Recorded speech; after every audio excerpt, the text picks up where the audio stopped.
Козьмонав Productions. Анна, Ульяна, Николай, Григорий, 02 70 09 75.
Привет, меня зовут Kaz Productions. Что я хочешь сегодня готовить in the world of boxing today?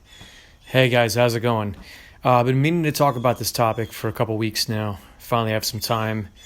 Don't have much time for my boxing channel because I'm a lot busy with a lot of production stuff on the side and family stuff. But this is a great fight coming up, and I want to give you guys my thoughts on the psychological perspective of this fight.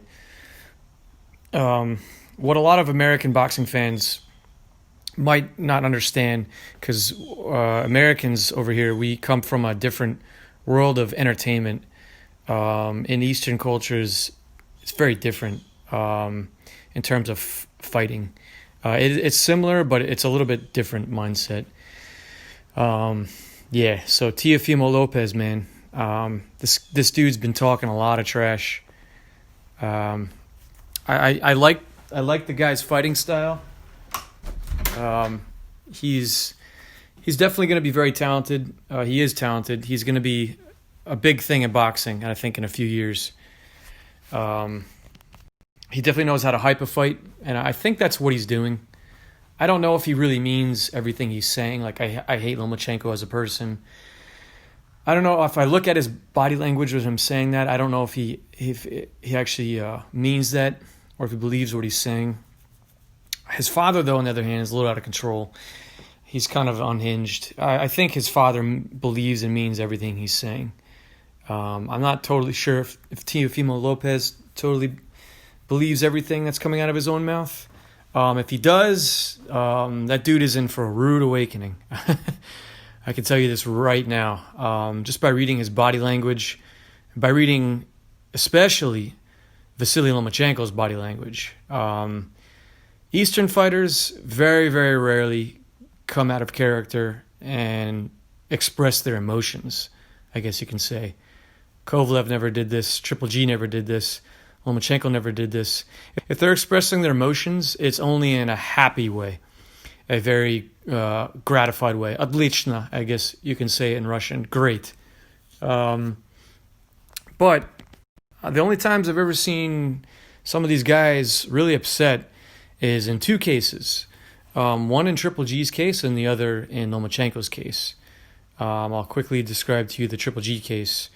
It was back in 2013 when Triple G was fighting Curtis Stevens. And Curtis Stevens took the liberty to express his overabundance of opinions and kind of mind games on Twitter and other social media accounts. And he took it a step too far. So he was posting photos on Twitter of him making a mock grave that said RIP GGG on it. Excuse me, it was a mock casket, actually. It said RIP Triple G on it. And he took a photo with his friends, about 15 guys standing next to the casket praying for Triple G. Now, what Curtis didn't realize, I'm not sure if he knew this or not. Maybe he did. I don't know. But two of Triple G's older brothers who got him into boxing at age 11, Vadim and Sergey, both died in the Soviet Army. No details were given to the family, still to this day, of what happened, and one of them came home in an empty casket. Needless to say, that's just something you don't do to somebody who's lost a family member. So I remember watching Triple G at the press conference. Now, I don't know if Curtis did this before the press conference or after the press conference, but you can see the disdain on Triple G's face for this man. Triple G wanted to hurt this guy. He wanted to physically cause pain to this guy's brain. And that's exactly what he did. I have never seen this guy pissed off in any of his fights. And what I saw in Triple G's face means Eastern European business, meaning he's going to give him the business. He's going to give him an Eastern Bloc beatdown. All right? The boogeyman of the sport right now. This guy is the most feared man in boxing. Chalk it up. Talk about that fight. Who's scared of him, though? Ain't nobody scared of him. Obviously I've been calling him out, and I'm going to go in there and do what I do and show everybody that he's not like that. He's not like that. He's overrated. I'm going to go in there and demolish his ass. Do you believe that he's a hype job? I mean, there's a lot of people that think that his opposition has been limited to date. Do you agree with that statement? Yeah, he's a hype job. Who has he fought? Blowing up 154 pounders, but he's doing his job. Give him credit, he's doing his job. But don't make him seem like some god when he's not fighting anyone. He's fighting 154 pounders. So it's cool. But I'm going to go in there and do what I do best. Check in and check out and bring that WBA back to Brooklyn. It's not whether Kenny fight, Skinny take a shot and withstand this thunderstorm I'm gonna give his ass. It's great thing. And come Saturday, I'm gonna fuck Gennady up. Hey man, are you serious right now?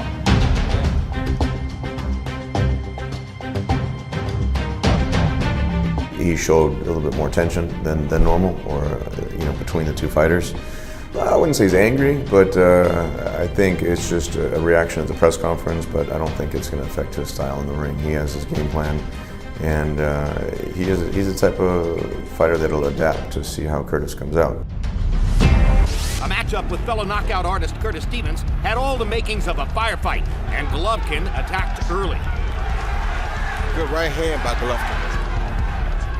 Good left hook by Головкin, and down goes Stevens. Cossack Thunder in round number 2.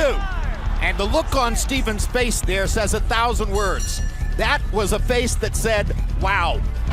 Now Головкin with a body shot and a right cross, and momentarily hurt Stevens.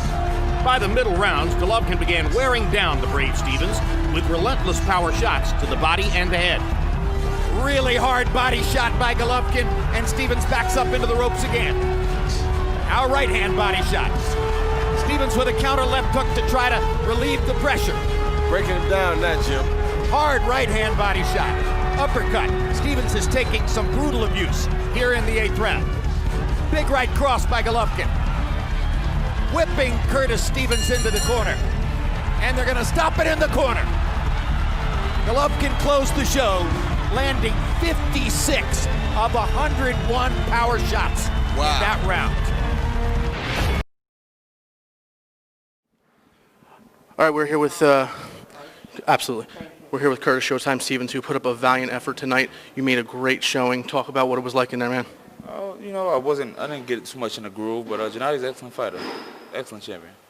Talk about getting up from the knockdown. He really seemed to clip you there. Yeah, I ain't really see the hook. I was going for the jab, but he came around with the hook, and I got caught standing straight up.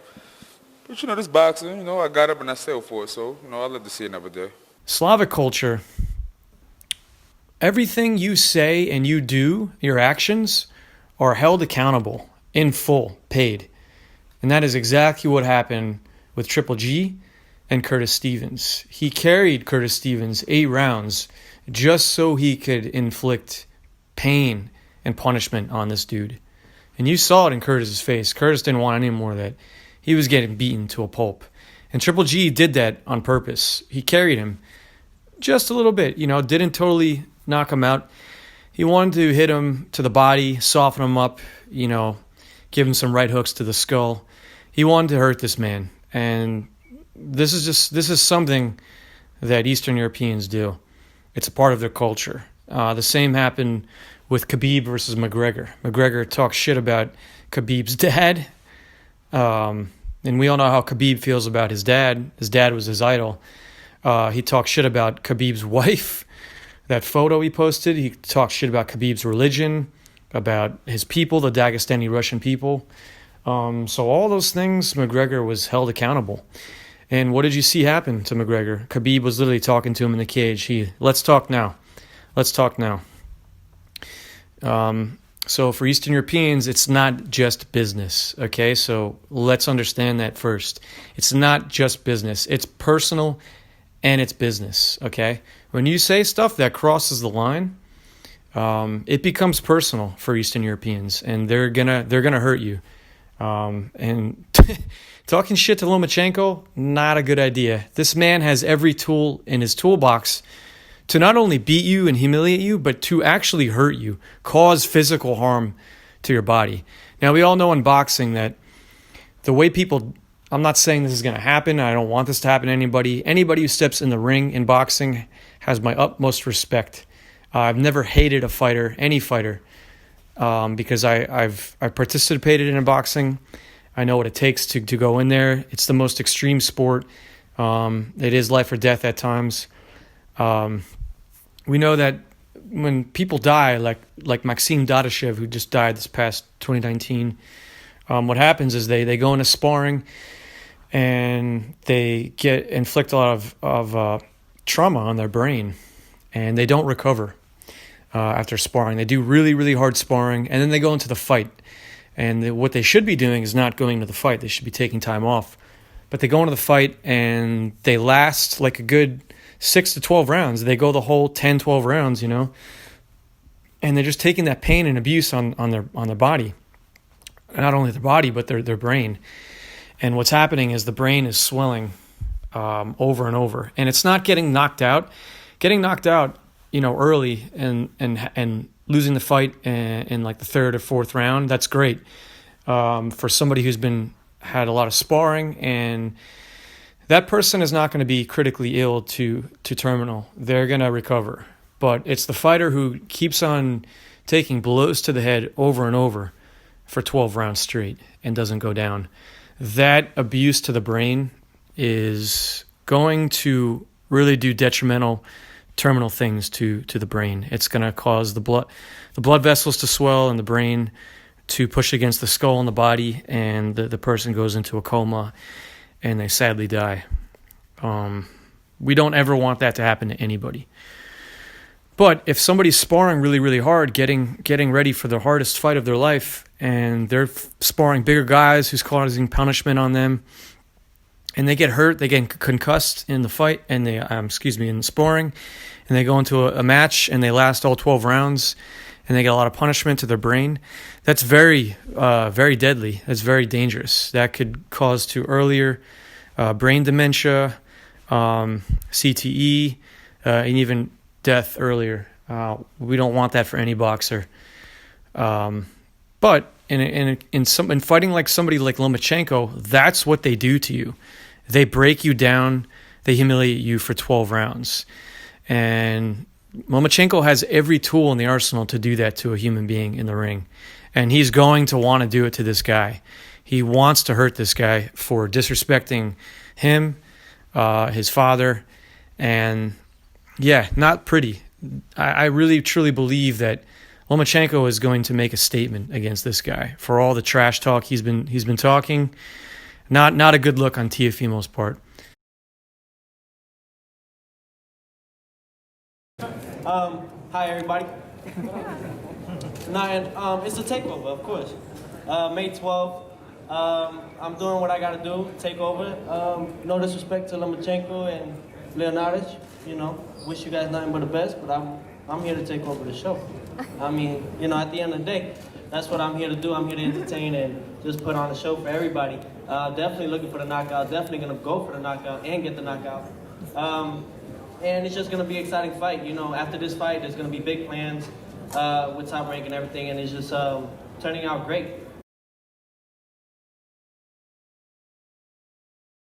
Now, Loma, in another interview in Ukrainian TV, was asked about all the trash talking that Teofimo was doing. And in this interview, this was a more recent interview, Lomachenko was actually in a nice, happy manner, and he stated, actually, it doesn't bother me all the trash talking he's doing, and he said this wholeheartedly. He said it with a smile on his face. He said, actually, he's doing a great job of hyping the fight. He's like, I don't have to do a thing. I don't have to raise a finger. He and his dad are going to bring tons of views into this fight, and I'm actually happy. He's like, keep talking. Мы читаем много всяких высказываний со стороны Теофима Лопеса, со стороны его отца в твой адрес. Он молодец. Тебе это нравится? Мне очень это нравится. Почему? Я уже говорил о том, что он всю работу делает за нас двоих. Мне не нужно ничего кричать, мне не нужно ничего там заявлять, никак его не дразнить, не унижать. Он сам все делает. Он раскручивает, в принципе, поединок. И они с папой, кстати, это делают. У них очень хорошо это выходит. Поэтому спасибо, парни. Но не задевает, что они говорят? Теперь уже нет. Раньше, это же началось, там, по-моему, если мне не изменяет память, там 1,5-2 года назад он начал уже тогда возмущаться что-то. Тогда оно возмущало. Сейчас уже нет.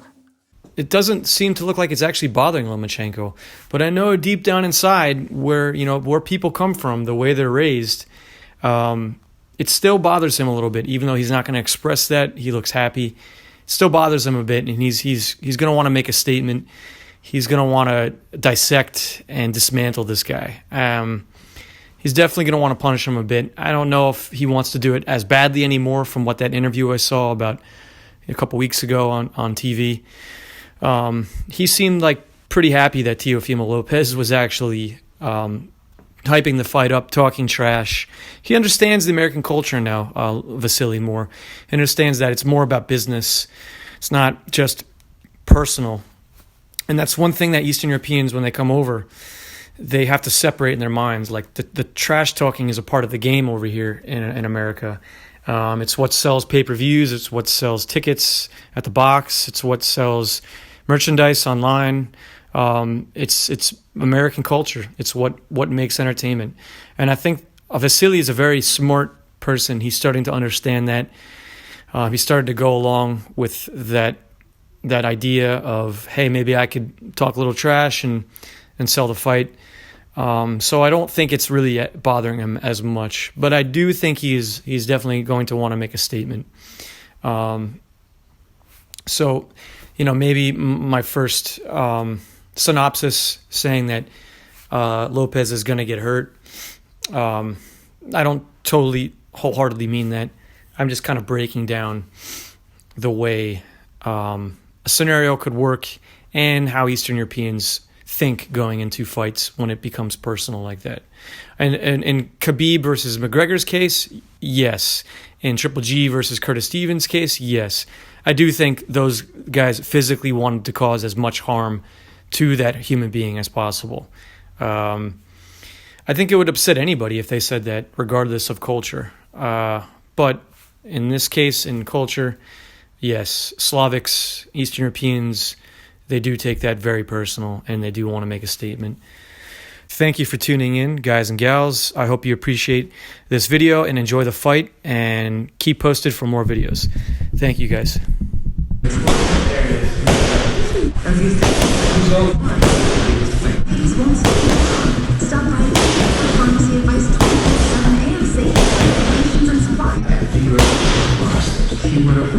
Tyson's title. But for that, you've got to beat Mike Tyson. Mike Tyson's Punch-Out from Nintendo. Now you're playing with power.